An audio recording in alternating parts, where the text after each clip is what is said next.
জাল ছবিতে হিংসা কিভাবে ছড়িয়ে পড়ে তার সবচেয়ে বড় উদাহরণ, জ্বলন্ত উদাহরণ এই মুহূর্তে আমাদের সামনে রয়েছে উত্তর চব্বিশ পরগনায়। একটি ছবি এবং সেই ছবি সোশ্যাল নেটওয়ার্কিং সাইটে পোস্ট এবং তারপরে ঠিক কী ঘটনা ঘটলো তা নতুন করে বলার অপেক্ষা রাখে না।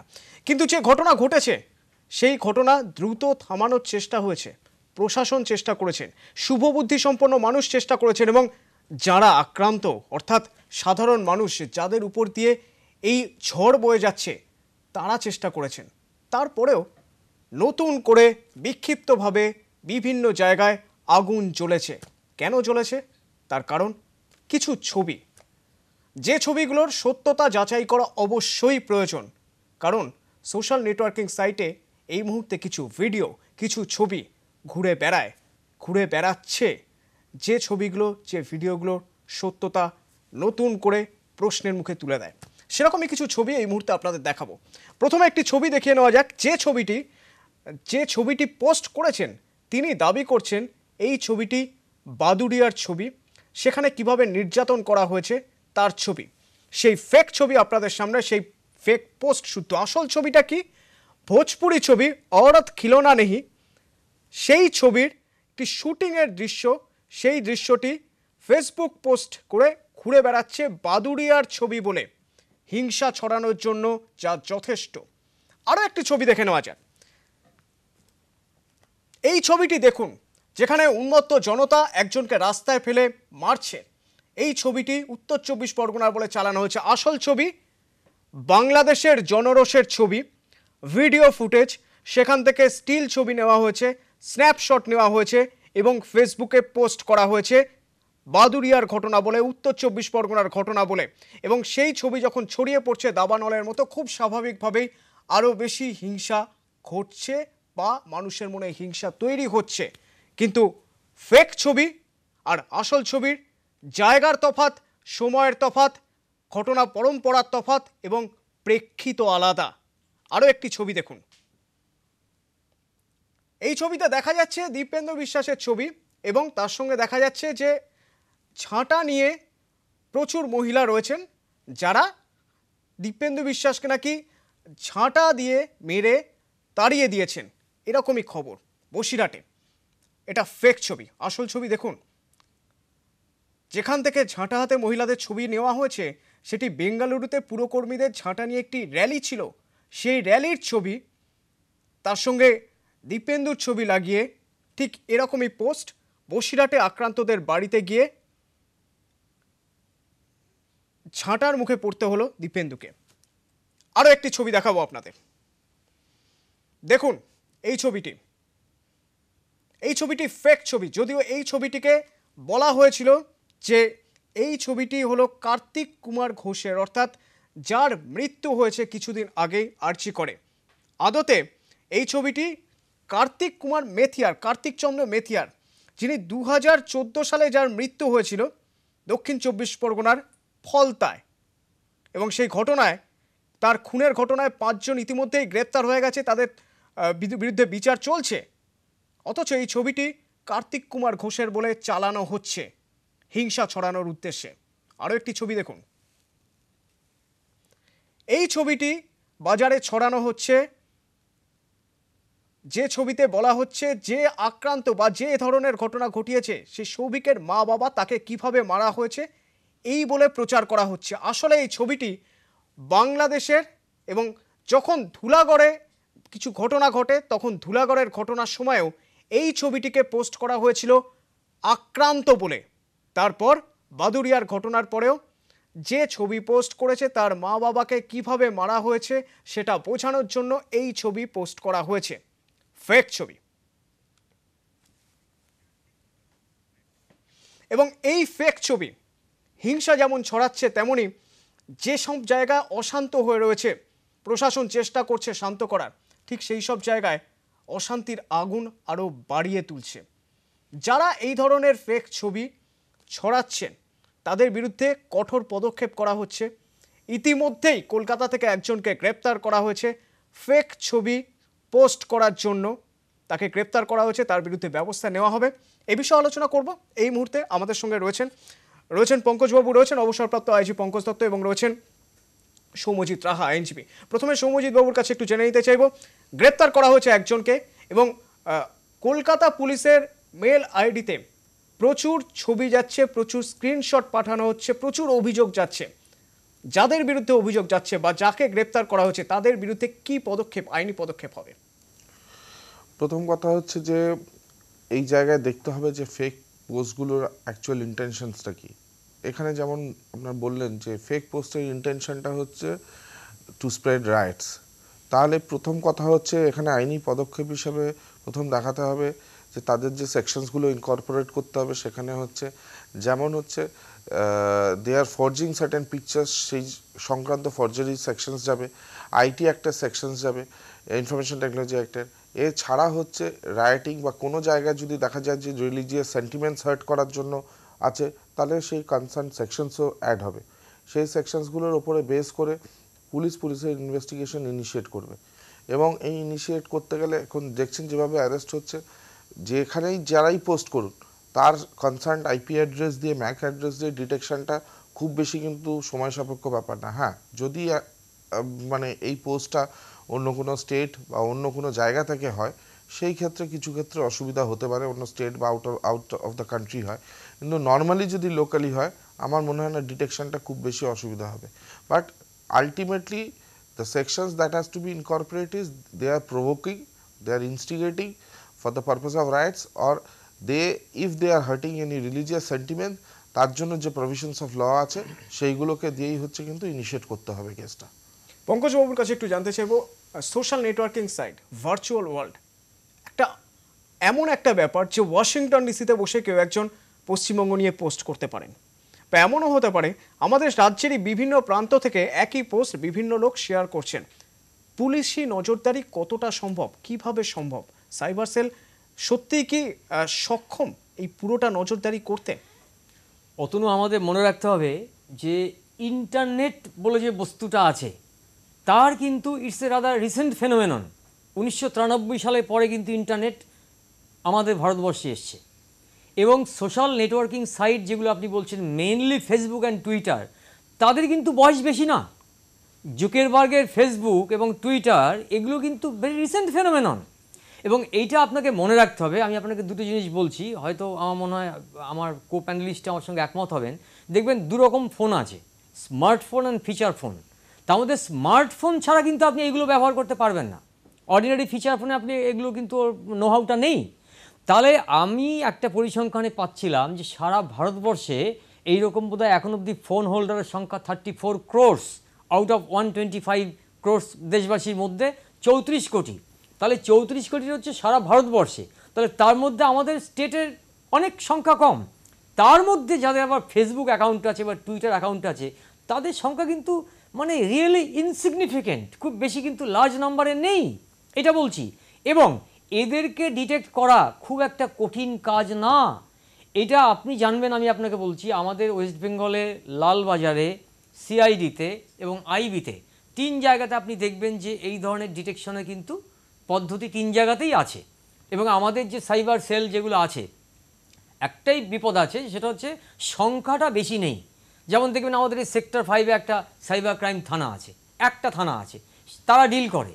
এবার আমার প্রশ্ন হচ্ছে যে আমাদের কিন্তু এখন টাইম এসছে, আমাদের দেশটা এবং আমাদের স্টেটটা এমন একটা ক্রুশিয়াল জায়গা দিয়ে যাচ্ছে, তখন কিন্তু প্রতিটি থানাতে একটা করে সাইবার সেল খুলতে হবে আন্ডার দি মানে direction of 1 or 2 officers or force.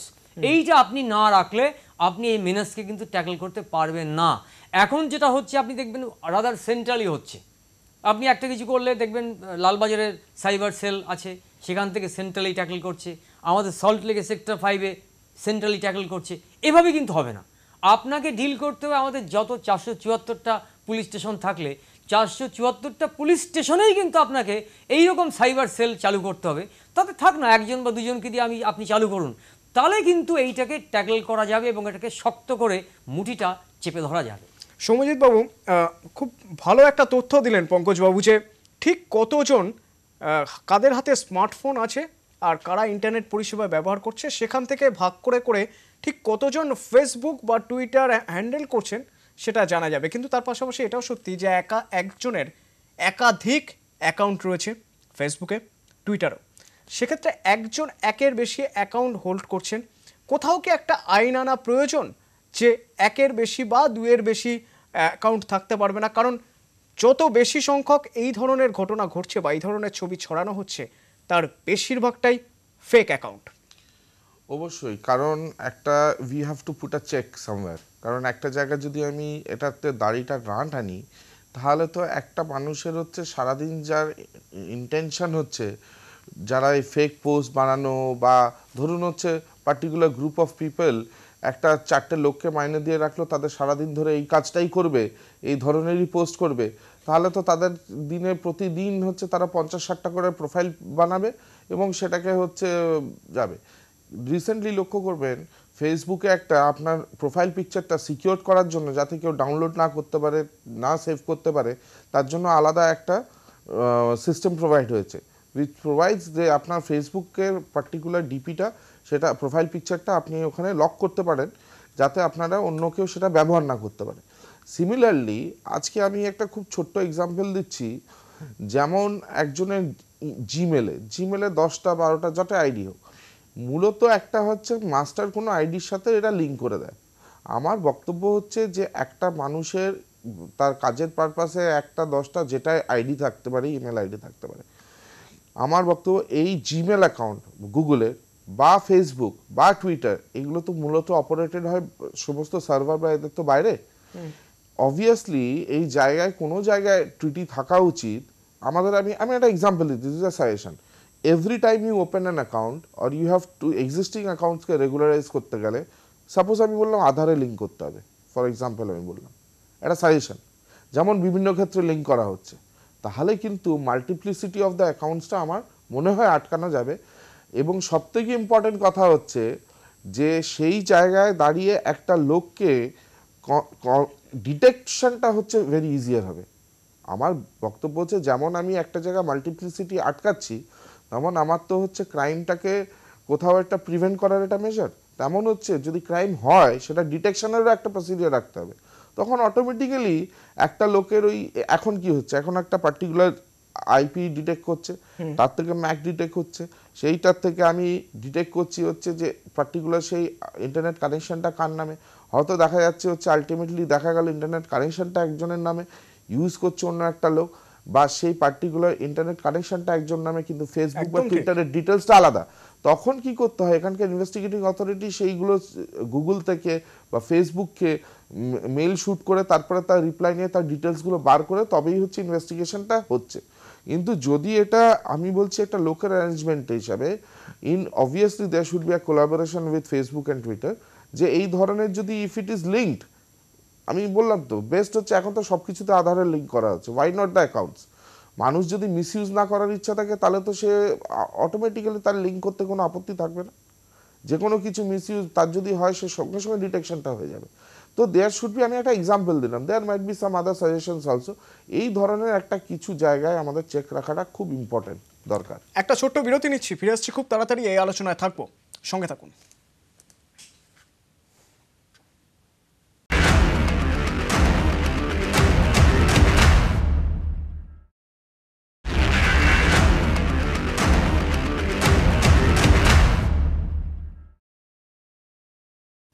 আলোচনার এই পর্বে পঙ্কজবাবুর সঙ্গে একটু কথা বলবো। পঙ্কজবাবু, আগেও যখন বহুবার বিভিন্ন অপরাধ প্রসঙ্গে আপনার সঙ্গে কথা হয়েছে, আপনি বলেছেন যে একজন কেউ অপরাধ করছে সেটা আগে থেকে পুলিশের পক্ষে জানা সম্ভব না যে এই লোকটি অপরাধ করবেন, সেজন্য অপরাধ ঘটার পরে তারপরে পুলিশের কাজ হয়। হ্যাঁ, তবে তার আগে নজরদারি কি থাকে না? নিশ্চয়ই থাকে, আপনি বহুবার এটা বলেছেন। এক্ষেত্রেও তাই, ফেসবুকের ক্ষেত্রে বা টুইটারের ক্ষেত্রে বা হোয়াটসঅ্যাপের ক্ষেত্রে একজন যতক্ষণ না পোস্ট করছেন ততক্ষণ পর্যন্ত নজরদারির আওতায় তাকে আনা যাবে না। কিন্তু আমি জানতে চাইছিলাম পঙ্কজবাবু, যদি একটা নিয়মিত নজরদারি চলে যে কে কী ধরনের পোস্ট করার চেষ্টা করছে বা কে কোন ধরনের পোস্টে বেশি করে সাড়া দিচ্ছে, তাহলে কি এই ধরনের পোস্ট করা থেকে কাউকে বিরত করা সম্ভব? কারণ একবার পোস্ট হয়ে গেলে একের পর এক শেয়ার হয়ে সেটা ছড়িয়ে পড়বে। এটা ঠিকই বলেছেন আপনি, কিন্তু আমি আপনাকে একদম গোড়ায় চলে যেতে বলছি। দেখুন, আমি আজকে যেটা বলছি এটা নিয়ে কিন্তু কেউ কখনো ডিসকাস করেনি। সেটা হচ্ছে আপনাকে যেতে হবে রুটটা কিন্তু আমেরিকায়, গুগলের হেডকোয়ার্টার যেখানে, সেইখানে আপনাকে যেতে হবে। কারণ আমি ধরুন একটা জানবেন যে একটা ফেসবুক কি একটা গুগল কি একটা টুইটারে অ্যাকাউন্ট খুলতে কি লাগে, what is the basic ingredients. আপনার একটা ছবি লাগে, এবং আমি আপনাকে বলছি ছবি ছাড়া অ্যাকাউন্ট খোলা যায়? আমারই অ্যাকাউন্ট খোলা আছে মাইনাস ছবি, আমি তো ছবি ব্লক করে রেখে দিয়েছি, আমি আজ অবশ্যই ছবি ছাড়া অ্যাকাউন্ট খোলা যায়, ব্লক করা যায়, কাজে এটা একটা হতে পারে।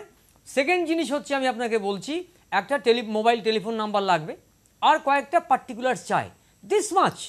আমার প্রশ্ন হচ্ছে এইখানে যেখানে রুট যেখানে অরিজিন সেই জায়গাটা যদি আপনি স্ট্রিনজেন্ট না হন, সেখানে যদি আপনি খুব কড়া না হন, তাহলে আপনার এইটা স্প্রেড করবে, ভাইরাল হবে, আপনি কিচ্ছু করতে পারবেন না। তার সঙ্গে আপনাকে দেখুন একটা জিনিস মনে করবেন যে যখনই দেখবেন যে ফেসবুক টুইটার কি গুগলকে বলা হয় কোনো স্টেট থেকে যে তুমি এটাকে বন্ধ করো, ওরা কিন্তু সঙ্গে সঙ্গে বন্ধ করে, বা ওরা কোঅপারেট করে, ওরা কিন্তু আপনার ফিডব্যাকটা দিয়ে দেয় সঙ্গে সঙ্গে। তাহলে আমার প্রশ্ন হচ্ছে যেহেতু এগুলো হচ্ছে রিসেন্ট ফেনোমেনন, যেহেতু এগুলো এখনও কিন্তু দেখবেন গড়ার পথে, অন দ্য মেকিং, এটা কিন্তু এখনও কিন্তু একটা এন্ড হয়নি, একটা নির্দিষ্ট জায়গায় পৌঁছতে পারেনি, সেই জন্য যখন চারিদিকে দেখবেন এখন আমাদের মতো এইরকম গণ্ডগোলগুলো তো আমেরিকায় হয় না, রাশিয়া এই ব্রিটেনে হয় না, ফ্রান্সে হয় না, ওদের অন্যরকম গণ্ডগোল হয়। আমাদের গণ্ডগোলের নেচার কিন্তু অন্যরকম। ন্যাচারালি ভারত সরকারকে এগিয়ে আসতে হবে উইথ ডিফারেন্ট স্টেট গভর্নমেন্টস, তারা ঠিক করবে যে একটা লোকের কটা অ্যাকাউন্ট থাকবে, এবং একটা লোকের যেমন ধরুন এখন কোনো নিয়ম নেই যে আমি 10টা মোবাইল ফোন ব্যবহার করতে পারি, এটা একটা প্রতিবন্ধী আপনাকে টানতে হবে, একটা লিমিটেশন নিয়ে আসতে হবে যে তুমি 1 কি 2 তার বেশি মোবাইল ব্যবহার করতে পারবে না। সৌম্যজিৎ বাবু, যখন রাজনৈতিক দল, ঠিকই বলেছেন আপনি, এই মুহূর্তে ভারতের প্রচুর রাজনৈতিক দল রয়েছে যাদের একটা মিডিয়া সেল রয়েছে রাজনৈতিক প্রচারের উদ্দেশ্যে। যখন রাজনৈতিক দলগুলি গণতান্ত্রিক মাধ্যমে বা গণতান্ত্রিক পথে গিয়ে নিজেদের প্রচারের উদ্দেশ্যে মিডিয়া সেল তৈরি করছে, তখন কেন্দ্র কতটা সদর্থক হবে একের বেশি অ্যাকাউন্ট যাতে না থাকে সেদিকটা দেখার জন্য? এইটা আমার মনে হয় হচ্ছে রাজনৈতিক সদিচ্ছা ছাড়া কোনো কিছু সম্ভব নয়। প্রাইমারিলি একটা জিনিস বুঝতে হবে, কারণ রাজনৈতিক সদিচ্ছা যদি না থাকে তাহলে হচ্ছে আপনি সেটাকে গভর্নমেন্ট সরকারের মাধ্যমে সেই পলিসিগুলো আপনি ইমপ্লিমেন্ট কখনোই করতে পারবেন না, সেটা মোস্ট ইম্পর্ট্যান্ট। আজকে আমি যখন একটু আগে বললাম এই যে আইডির ব্যাপারটা, এই আইডির ব্যাপারটা যেই মুহূর্তে হবে সেই মুহূর্তে কিন্তু হচ্ছে 50% যারা হচ্ছে প্রোন টু সাচ অফেন্সেস, একটা কোথাও হচ্ছে তারা অল্টারনেটিভ ওয়েজ খুঁজবে। আমি বলছি কোনো জায়গায় মানে ক্রাইম আপনি আজকে একটা রাস্তা বন্ধ করবেন, কালকে অন্য রাস্তা দিয়ে হবে। যেমন বলছিলেন পঙ্কজবাবু, আজকের থেকে 15 বছর 20 বছর আগে নেচার অফ ক্রাইম যে জায়গাটা ছিল, আজকে ইন্টারনেট আসাতে obviously the nature of crime is changing. তো ইভেন পলিটিক্যাল পার্টিসেরও হচ্ছে তাদের পলিটিক্যাল মুভমেন্টগুলো মোবিলাইজ করার ধরন ধারণও পাল্টেছে। মাঠে ময়দানে নেমে ফাইট করার যত লোক আগে ছিল, আজকে তার থেকে বসে হচ্ছে প্রচুর লোক ঠান্ডা ঘরে বসে মিডিয়ার মাধ্যমে, মিডিয়ার সেল খুলে তার মাধ্যমে বিভিন্ন রকম, আজকে অবভিয়াসলি তাদের হচ্ছে সেখানে আইটি বিভিন্ন এক্সপার্টস থাকেন, তারা বিভিন্নভাবে হচ্ছে একটা কোলাজ বানাচ্ছেন, অনেক কিছু বানাচ্ছেন। এই কোলাজগুলো হয়তো স্ক্রুটিনাইজ করলে দেখা যাবে যে সব সময় যে কোলাজটা তৈরি হচ্ছে সবসময় সবকটা কোলাজের ছবি তাদের মুভমেন্টের কি নাও হতে পারে। ঠিক তাই, একটা শুধুমাত্র অথেন্টিক বা একটা, একদমই তাই, অথেন্টিক ইমেল আইডি আর বয়সটা 18 বছরের বেশি রয়েছে কিনা এটুকু দেখাতে পারলেই সোশ্যাল নেটওয়ার্কিং সাইটে জায়গা করে নেওয়া যায় একাধিক নামে একাধিক রূপে। সেটা বন্ধ করতে গেলে রাজনৈতিক সদিচ্ছা প্রয়োজন, যেরকম বললেন সৌম্যজিৎ বাবু এবং পঙ্কজবাবুও বললেন যে একটা কড়া আইন প্রয়োজন, এবং তার জন্য অবশ্যই রুটে যেতে হবে, অর্থাৎ যোগাযোগ করতে হবে সোশ্যাল নেটওয়ার্কিং যারা চালাচ্ছেন সেই কর্তৃপক্ষদের সঙ্গে, সেটা গুগলের সঙ্গে যোগাযোগ করতে হবে, এবং তারপরে একটা কড়া পদক্ষেপ করলে তবেই বোধহয় এইরকম ফেক ছবি দেখা থেকে আমরা রেহাই পাবো বা দেখানো থেকেও রেহাই পাবো। আপাতত এখানেই শেষ করছি। ধন্যবাদ জানাবো পঙ্কজবাবুকে এবং সৌম্যজিৎ বাবুকে।